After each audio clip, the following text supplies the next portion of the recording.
Hello, golf fanatics. Billy Ho is here with another PGA preview. It's Tour Championship time, millions of dollars on the line, and we're going to try to run down Mr. Scotty Scheffler sitting at the top of the list of the scoring to start. Once again, we'll cover the golf course, which is East Lake. Then we'll check in with Fantasy National to cover some stats. It's a 30-player field and a staggered scoring system. So we're going to need some kind of game plan to put together. So subscribe to the channel, smash that like button, and we're going to get it started right now.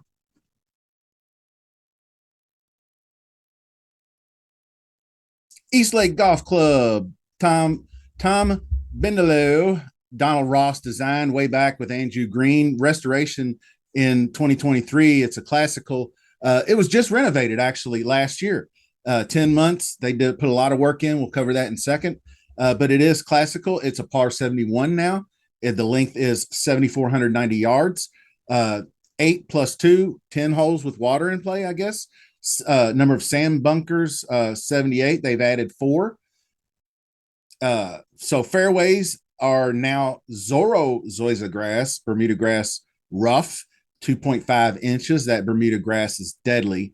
Greens, 6,238 feet, featuring now Tiff Eagle Bermuda grass. So, like I said, changes made to the course. Basically, completely rebuilt from the ground up. 13-week grow-in period. They switched, like I said, they switched to Zoysia grass, which is not that big a deal, I don't think. And then they switched to the Bermuda type from Mini Verde to Tiff Eagle, which I'm not really sure how big of an effect that'll have either. They added bunkers in the fairway and around the greens, which I think will make a big difference. And the scoring bump for the converted hole 14 to a par 5, which will definitely give players something to think about because it used to be the hardest hole on the golf course. Now it's probably going to be one of the top 4 easiest. So let's get on into Fantasy National and see what we can see.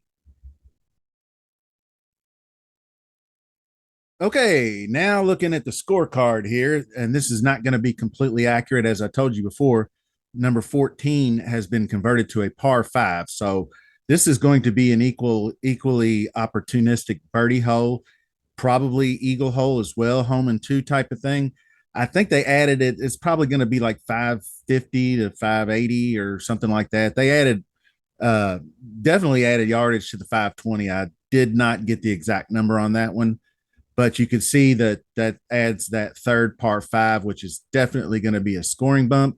There's tough par 4s, longer par 4s. This course is quite challenging, to say the least. And just to take a look at some of the stats down here for the top 5 finishers, since we only have 30, you better be top 5 in it to be able to win at DraftKings. So it's all about the approach and the putting, just like we have seen kind of recently. Off the tees down, but you just want to be fairways and greens all day. With the larger greens and regulation is up. So 3 putting is as well. So if you got 3 putt avoidance, you can see how well the winners do in that category.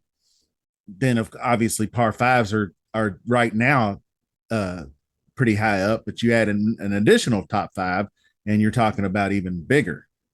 Greens gained obviously is going to be up there. Fairways gained, you can see the winners always have a big greens or big fairways gain advantage. So here's your whole composition. Seeing how long some of these par 4s are, you got 400 to 450 and 500 plus, which is now a par 5. Accuracy is way down here, obviously. Scrambling and greens and regulation around the green, I don't think is. I think tee to green is every bit as important as around a green. That's basically my thinking on the matter. You can see how low the top 5 finishers are.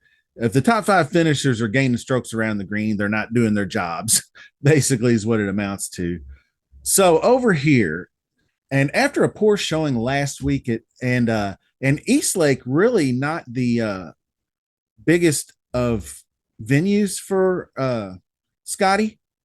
As you can see, I put my model specific to East Lake, and he ranks 26th in the model for the last 12 rounds. Xander's obviously number 1 with a bullet. he's so good that if you go look at the tournament history, that he is almost double the next guy, 42.61 strokes gained. Look at those finishes.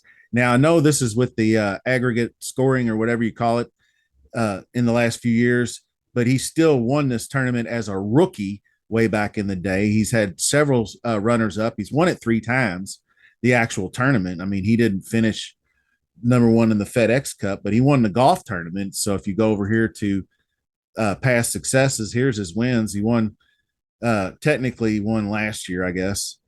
And then you had 2020 and 2017. So I guess number one in scoring because Victor Hovland won the FedEx Cup. So there's that. Anyway, back over here to the model. So Xander, I think, is going to take on the actual $1,200 discount, and probably his ownership will be significantly higher, in my opinion, than Scotty's. I mean, you can obviously make any kind of lineup you want with only 12,200 Scotty in this. So honestly, I would rather look for DraftKings contests that have like the 1.5 points for a captain's pick or something like that. That'd be nice to have. I have not did a deep dive just yet. We will look at the Billy Ho contest after a while. So it's just the first strategy is pretty simple. Leave cash on the table. $300 to $400 should be enough to eliminate most of the duplicates, and then pay little attention to the starting positions. We'll go ahead and show them to you real quick. Obviously, Scheffler 10 under, but with the difference in like the course fit and history here, that 2-stroke difference is nothing, I don't think, with Scotty and Xander. And then you got Hideki, who's had some pretty decent history here himself. We'll jump over here real quick, take a look. He's had some 5s, 4s. That's what I would call decent course history. And then you have Keegan, who won the BMW, but I don't think has the best history here, and I don't see him making up the ground. Oberg, I should say, possibly, but I don't think anybody 4 under or worse is winning this thing for sure. So if you need to take the guy you think's going to win, so you either go all in on Scott. I mean, you could probably play 2 of these guys, maybe like a Xander Decky. That might be a very, very popular build. But you need to have one of these guys up here you think's going to win it. Absolutely sure. Another guy, obviously, you saw with a great course history here, who's won this thing 3 times, is Rory. And after this absolute god awful performance that he had at St. Jude, a course he's normally good at, he lost 4 strokes off the tee, 3 strokes on approach, and almost 8 strokes putting. That's got to be the worst 4 rounds of golf in the history, in the lifetime of Rory McIlroy. Well, he bounced back somewhat. He was very, very average. And I think maybe he was just still shell shocked at how bad he was at St. Jude, because he came back and was just 1.7 off the tee, 0.2 approach, very, very average strokes and a little bit of putting love. So he just kind of tripped and stumbled his way to 11th. So that's not what I would call a great sign for improvement. But the Tour Championship, you can see he actually lost strokes last year on approach. He really hasn't, other than a really hot putter the last couple of years, his strokes gain metrics. I mean, obviously he's always going to be good off the tee, but he's a guy you're going to have to think long and hard about as far as ownership and playing him is concerned, because he just might be ready for a break. So it's not like he needs the money. I mean, he's going to trip and stumble his way to probably a couple $1 million in bonus money if he just plays good. So, it's going to be worth the trip for him to get there. So, like I said, pay little attention to starting positions.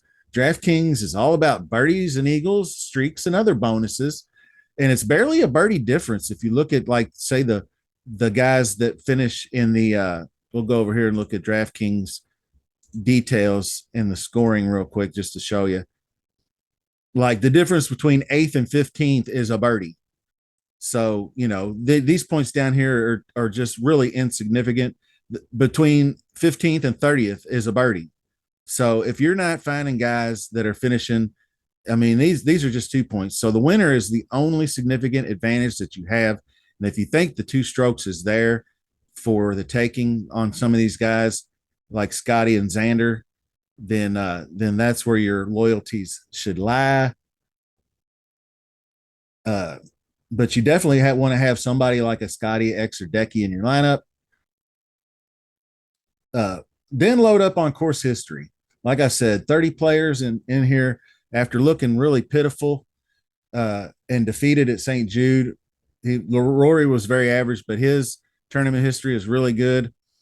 Victor Hovland, 8,300 is a bargain. He's probably going to be massive chalk, but I'll take the 8,300, and I might even roll the dice on some great course history out of Justin Thomas. Just if I know we always say it week in and week out, if he could just find the putter, if he could just find the putter. Well, he's not going to find the putter, but I think his approach game is good enough to where he is going to give himself enough opportunities that he's going to make enough birdies to well pay off a 6,800 price tag. So I'll lock him in at 6,800. I mean, he's $100 more than Sepp freaking Straka, who actually does have pretty decent course history here.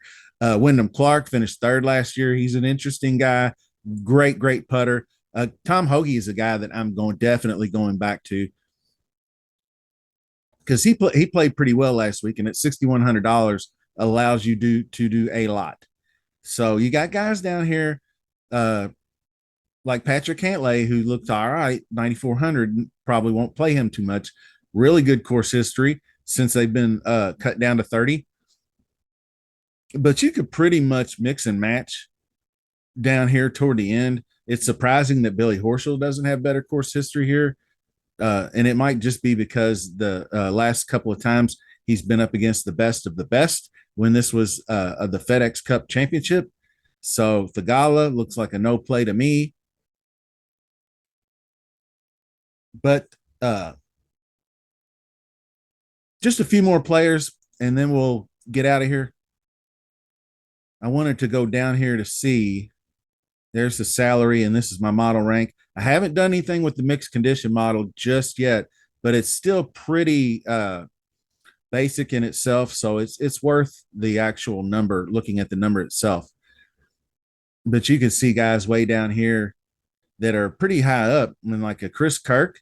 I believe we'll go to Chris Kirk real quick, but I believe he had decent records here, and I played him. See, he was ninth at BMW. He wasn't bad. He was really good at early in the FedEx, but then he fell off. So, but he did get himself into the BMW, finished ninth there, and I do believe he is priced accordingly. What was his price? 6,200 for the price tag. So we go down here. Let's look at him at 6,200. Okay, so he hasn't played East Lake in a long time. I thought he had a little history here. He does have a fourth place way back when, but I think he's a decent course fit for this. He's like you said, he's a Southeastern Conference guy right there in Georgia. So Kirk is definitely an option down low. Hogan and Kirk are two that I have high opinions of. I might give another look at Pendrith, but you can see how these cheap guys, you'll be able to fit them no problem. So let's look at a build real quick and we'll go on with it. Like I said, probably want to start with Xander. I know that's very, very chalky, but actually, when I first did my model, it came out with like I can just maybe just skip the 9K range. But I don't think I'll necessarily have to do that. We'll come back to that. So 8,300, I'm going to take Victor Hovland there. And then as you start going down, Russell Henry, Georgia Bulldog, he has a great course history. I think I'll probably use him. See, then you can do anything you want. Like I said, I like Hoagie down here. I can go $6,100 Hoagie, and that puts me right back up to 8,600. So you could go middle range like Sam Burns, Keegan Bradley. I mean, you can go a couple of guys here interesting like Scott. Scott's playing really well right now. So you could double up on this mid range guy, or you can go a high low approach where you can get somebody like Oberg at 9,900, and then you got 73. And then you just dip down here and you find one of these guys like a JT And then that way you're leaving your few $100s on the table and you're good to go. So let's finalize our thoughts and get on out of here. Okay, that's going to do it for your tour championship preview. I appreciate you joining me this week. Just remember to subscribe, like, and share. Best of luck this week, and we will see you soon.